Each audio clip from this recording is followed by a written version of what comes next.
बेटा अस्सलामु अलैकुम व रहमतुल्लाह। तो आज हम बेटा केमिस्ट्री का जो चैप्टर 3 है कार्बन एंड कंपाउंड्स पे बात करेंगे। तो सबसे पहले हमें बेटा मालूम होना चाहिए कार्बन क्या है। तो इसके बाद आगे हम जाएंगे, फिर हमें बेटा ये मालूम होगा कि कार्बन के कंपाउंड्स क्या होते हैं। जहां तक बेटा कार्बन की बात है, the word carbon has been derived from Latin word carbo, and carbo means coal. तो इस तरह बेटा एक बात हमें पता चलती है कि अगर हमें नेचर में कार्बन ढूंढना हो, ठीक है, तो ये कार्बन हमें कहां मिल सकता है? जी एग्जैक्टली। आप कोल को जानते हो? तो कोल हमारे यहाँ बेटा इतना कॉमन नहीं होता है, लेकिन कोल की जैसी एक चीज हमारे यहाँ होती है। कोल के जैसी हमारे यहाँ बेटा एक चीज होती है जिसके अंदर कार्बन होता है। बता सकते हो? हाँ जी, वो चीज कौन सी है? वो चीज है बेटा चारकोल। हम कश्मीरी में बेटा चारकोल को क्या बोलते हैं? सिंधिया। तो याद रखिए, अगर आप बेटा कार्बन को ढूंढना चाहते हो, ठीक है, तो कहीं जाने की जरूरत नहीं है। ठीक है, घर में जो कोयला होता है, तो कोयले के अंदर आपको क्या मिलेगा? कार्बन मिलेगा। ठीक है, अब बेटा सवाल है ये कार्बन होता क्या है? What is carbon actually? क्या है बेस? तो पहली बात बेटा याद रखोगे कि कार्बन इज एन एलिमेंट।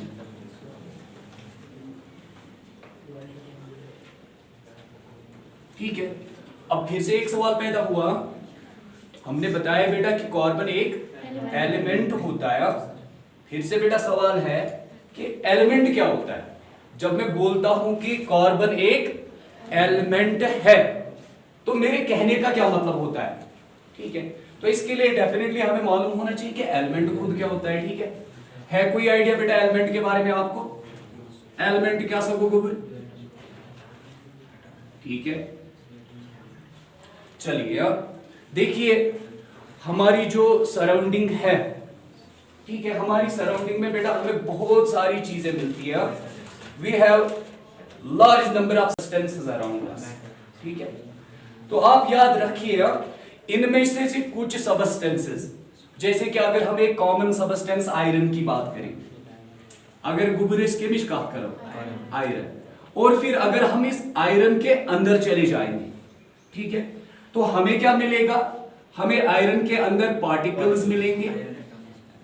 ठीक है बेटा, और जब हम आयरन के इन पार्टिकल्स को देखेंगे बेटा, ये सब के सब पार्टिकल्स एक ही जैसे होंगे, सब के सब आयरन के पार्टिकल्स ही होंगे। ठीक है, ये भी बेटा आयरन का ही पार्टिकल होगा, ये भी आयरन का पार्टिकल है, ये भी आयरन का पार्टिकल है, और इस तरह जितने भी पार्टिकल्स आपको प्योर आयरन के अंदर मिलेंगे, वो सब के सब आयरन के ही पार्टिकल्स होंगे। और 9th क्लास में बेटा हमने बात की है कि मैटर के अंदर के ये पार्टिकल्स जो है, इनको हम क्या बोलते हैं? इनको बेटा हम एटम्स बोलते हैं। तो इसका मतलब हुआ कि आयरन के अंदर हमें आयरन के ही एटम्स मिलते हैं। तो आपको याद रखना है, ऐसी कोई भी चीज, ऐसा कोई भी सब्सटेंस, ठीक है, जिसमें बेटा सब के सब एटम्स एक ही जैसे हो, ठीक है, इस तरह के सब्सटेंस को बेटा हम क्या बोलते हैं? एलिमेंट बोलते हैं। ठीक है, काचो को समझिए। तो जब मैं बोलता हूं बेटा कार्बन इज एन एलिमेंट, ठीक है, तो यहां पे जो हमें अंडरस्टैंडिंग मिली उसके हिसाब से अब हम बता सकते हैं, when we say carbon is an element, what we mean to say कि कार्बन के अंदर भी ये चारकोल मैंने लिया, मैंने कोल लिया जो कार्बन की बनी हुई है। जब मैं बेटा इसके अंदर देखूंगा तो मुझे सब के सब क्या मिलेंगे? कार्बन के ही बेटा एटम्स मिलेंगे। ये भी बेटा कार्बन ही, ये भी कार्बन ही, ये भी कार्बन ही, सब के सब एटम्स मुझे कार्बन के ही एटम्स मिलेंगे। ठीक है, तो अब देखिए नेचर में बहुत सारे एलिमेंट्स हैं, नेचर में कार्बन इकलौता एलिमेंट नहीं है। अभी मैं बात कर रहा था आयरन की, मैंने कहा आयरन भी एक एलिमेंट है। आपको बेटा मालूम है कि इस वक्त तक कितने बेटा एलिमेंट्स डिस्कवर हो चुके हैं? How many elements have been discovered so far? ठीक है, तो याद रखिए आप बेटा एक बात कह सकते हो, more than 100 elements, more than 100 elements have been discovered so far. अभी तक बेटा 100 से ज्यादा एलिमेंट्स डिस्कवर हो चुके हैं। ठीक है, तो एग्जैक्ट अगर हम तादाद कहें ये 114 115 इसके आसपास एलिमेंट्स डिस्कवर हो चुकी हैं। अब बेटा एक और सवाल है, अब बेटा सवाल है कि 100 से ज्यादा हमारे पास एलिमेंट्स हैं, तो उन एलिमेंट्स में कोई ना कोई फर्क तो होगी, है कि नहीं? अभी मैं बात कर रहा था कि कार्बन एक एलिमेंट है और साथ ही साथ मैं बात कर रहा था कि आयरन भी एक एलिमेंट है। ठीक है, तो कार्बन के एलिमेंट और इस आयरन के एलिमेंट में तो कोई ना कोई फर्क होगी। बात आपको समझ आई? तो उस डिफरेंस को समझने के लिए, उस फर्क को समझने के लिए हम क्या करेंगे बेटा, हम कार्बन के ये एटम्स जो हैं इनमें से एक एटम को बाहर निकालते हैं। ठीक है, हम कार्बन के एक एटम को देखते हैं, हम कार्बन के एक एटम के कंपोजिशन को देखते हैं, ताकि हमें पता चले कि कार्बन का ये एलिमेंट जो है बाकी एलिमेंट से कैसे डिफरेंट है। ठीक है बेटा, तो चलिए ये काम हम यहां पे कर लेते हैं। मान लीजिए मैंने बेटा कार्बन का एक एटम बाहर निकाला, this is the element carbon. ठीक है, तो बेटा 9th क्लास में आपने स्ट्रक्चर ऑफ एटम, एटम के स्ट्रक्चर के बारे में थोड़ी थोड़ी बातें की हैं। तो एटम के अंदर बीचों बीच क्या होता है? ठीक है, एटम के अंदर बेटा न्यूक्लियस होता है और इस न्यूक्लियस के बाहर क्या होते हैं? इलेक्ट्रॉन्स होते हैं। ठीक है, न्यूक्लियस के बाहर बेटा इलेक्ट्रॉन्स न्यूक्लियस के इर्द गिर्द घूमते हैं। तो बेटा जब हम कार्बन के एटम को देखते हैं तो कार्बन के एटम की न्यूक्लियस में सबसे पहली बात हमें बेटा 6 प्रोटॉन्स मिलते हैं, और दूसरी बात इसे प्रोटॉन गुबरासन जो, ठीक है, प्रोटॉन के बारे में शायद आप ये बात जानते हो, नहीं जानते हो तो याद रखोगे कि प्रोटॉन बेटा जो है इसका चार्ज क्या होता है? Positive charge. ठीक है, तो इसका मतलब हुआ कि कार्बन की न्यूक्लियस के अंदर हमें बेटा 6 पॉजिटिव चार्जेस मिलते हैं। ठीक है, और दूसरी बात आप याद रखोगे, अगर हम बेटा एक न्यूट्रल एटम की बात करें तो एक न्यूट्रल एटम के अंदर जितने हमें बेटा न्यूक्लियस के अंदर प्रोटॉन्स मिलते हैं उतने बाहर इसके इर्द गिर्द जो शेल्स होती हैं उतनी हमें क्या मिलती है? इलेक्ट्रॉन्स भी मिलते हैं। तो इसका मतलब हुआ कि कार्बन के इस एटम में अगर प्रोटॉन्स 6 हैं तो डेफिनेटली इसकी शेल्स में इलेक्ट्रॉन्स भी 6 होंगे। ठीक है, बात आपको समझ आई? तो अब ये 6 इलेक्ट्रॉन्स बेटा होते कहां पे? यम कथन चाहते, तो उसकी बात बेटा उसके बारे में भी थोड़ा बहुत हमने 9th क्लास में बात की है कि इलेक्ट्रॉन्स बेटा एटम के बाहर शेल्स में घूमते हैं। ठीक है, और एक एटम में कितनी शेल्स होती हैं? एक एटम में बेटा इलेक्ट्रॉन्स के हिसाब से जितने इलेक्ट्रॉन उसके हिसाब से उसमें शेल्स होती हैं। और जो बेटा एक एटम की पहली शेल होती है, नाम मत याद, पहली शेल को क्या बोलते हैं? ठीक है, एग्जैक्टली यस, गॉडनी शेल गुबर, this shell is called K shell. ठीक है, और बेटा के शेल कितने इलेक्ट्रॉन्स को अकोमोडेट करती है? 2 इलेक्ट्रॉन्स को अकोमोडेट करती है। तो इसका मतलब हुआ कि कार्बन की जो पहली शेल है उस शेल में हमें 2 इलेक्ट्रॉन्स मिलेंगे। अब ठीक है, अब जरा बताइए कुल कितने इलेक्ट्रॉन्स होंगे कार्बन में?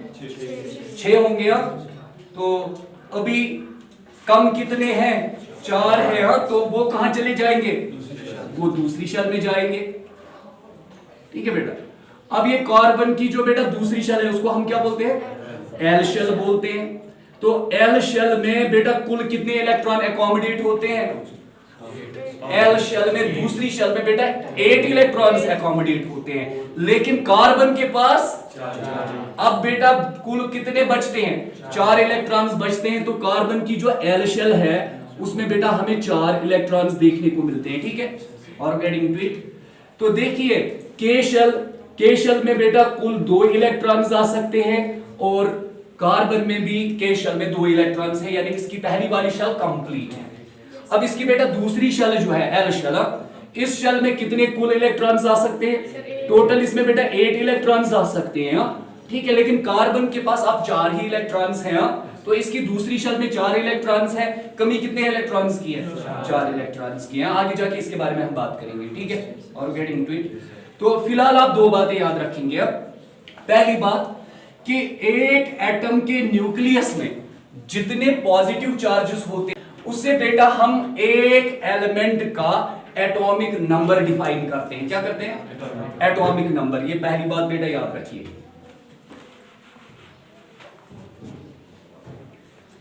Atomic number.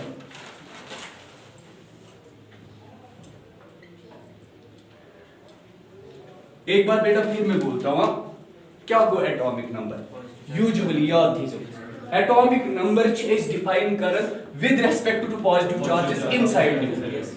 इसलिए बेटा एटॉमिक नंबर जब कोई पूछे एटॉमिक नंबर क्या हुआ, सिंपली बताइए atomic number is the number of positive charges inside the nucleus of an atom. काचो बेटा समझिए। तो यहां पे लिखेंगे the number of positive charges. तो चूंकि पॉजिटिव चार्ज किसका होता है बेटा? प्रोटॉन का inside the nucleus of an atom.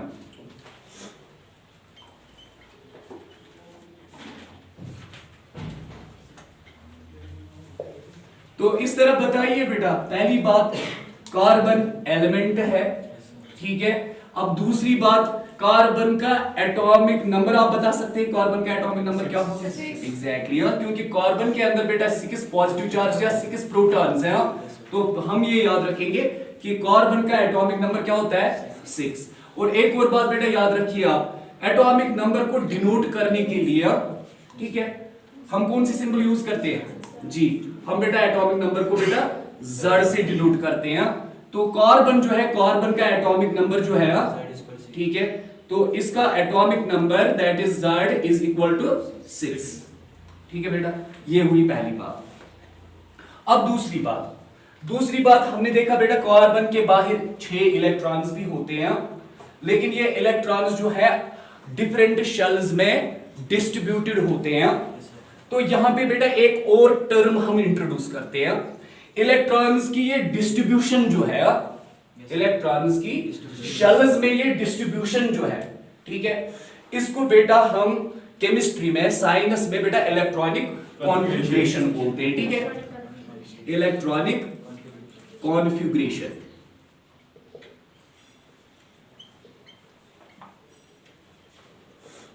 ठीक है, how we define electronic configuration? Simple, the distribution of electrons in various shells of an atom. Okay beta, so I write here the distribution अभी थोड़ी देर हुई of electrons in the various shells of an atom. अभी जब आप आगे जाओगे ना, अभी बेटा जब आगे जाओगे when you will go to your 11th and 12th classes, तो 11th और 12th क्लासेस में आपको कुछ नए कंसेप्ट्स मिलेंगे, ठीक है। वहां ये शेल्स जो हैं, शेल्स के अंदर हमें सब शेल्स मिलती है और सब शेल्स के अंदर हमें ऑर्बिटल्स मिलते हैं, ठीक है। तो वहां पे बेटा इस इलेक्ट्रॉनिक कॉन्फ़िगरेशन को थोड़ा डिफरेंटली हम वहां पे डिफाइन करते हैं, ठीक है। लेकिन प्रेजेंटली आपके लिए ये याद रखना काफी है, the distribution of electrons in various shells of an atom is called electronic configuration. कर सकते हो? Yes sir. गोबर कहता है समझ, आपने मेरी बात समझी क्या कह रहा हूं मैं? एक एटम के अंदर जो इलेक्ट्रॉन्स हैं उनको बेटा अलग अलग शेल्स में बांटने को ठीक है, डिस्ट्रीब्यूट करने को क्या बोलते हैं? इलेक्ट्रॉनिक कॉन्फ़िगरेशन बोलते हैं। अब जरा कोई पूछेगा आपको बेटा बताओ कार्बन की इलेक्ट्रॉनिक कॉन्फ़िगरेशन क्या है, क्या बताओगे आप? तो कार्बन की इलेक्ट्रॉनिक कॉन्फ़िगरेशन देखिए, पहली शेल में 2, दूसरी शेल में 4, तो सिंपली बेटा ऐसे लिखेंगे electronic configuration of carbon is 2।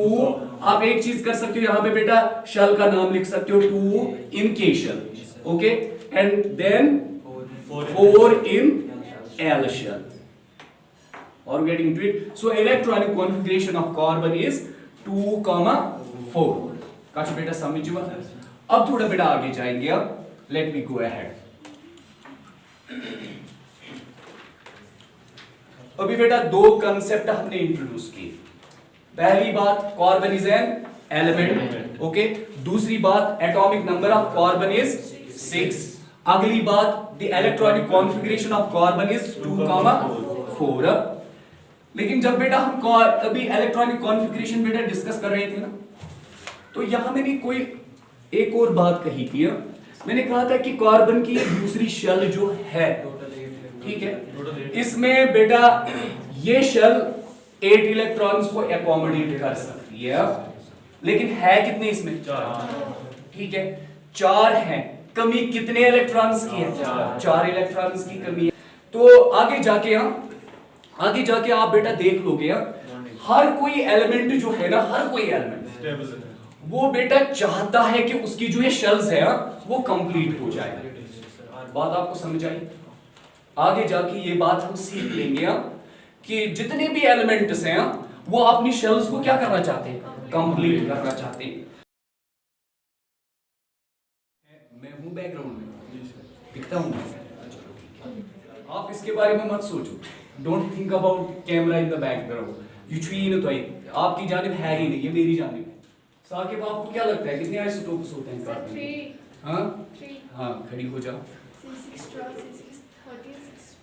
Very good. तो आप याद रखो. मुझे ये कॉन्सेप्ट दिया गया, कोई बात नहीं. आप अब मैं कह रहा हूं कि याद रखो. मैं कह रहा हूं याद रखो. इसके 3 आइसोटोप्स होते हैं, C612, C613 और C614. अब जी ये क्या स्टैंडर्ड सेक्शन 2 यम यूर कम्युनिटी क्लास में किया.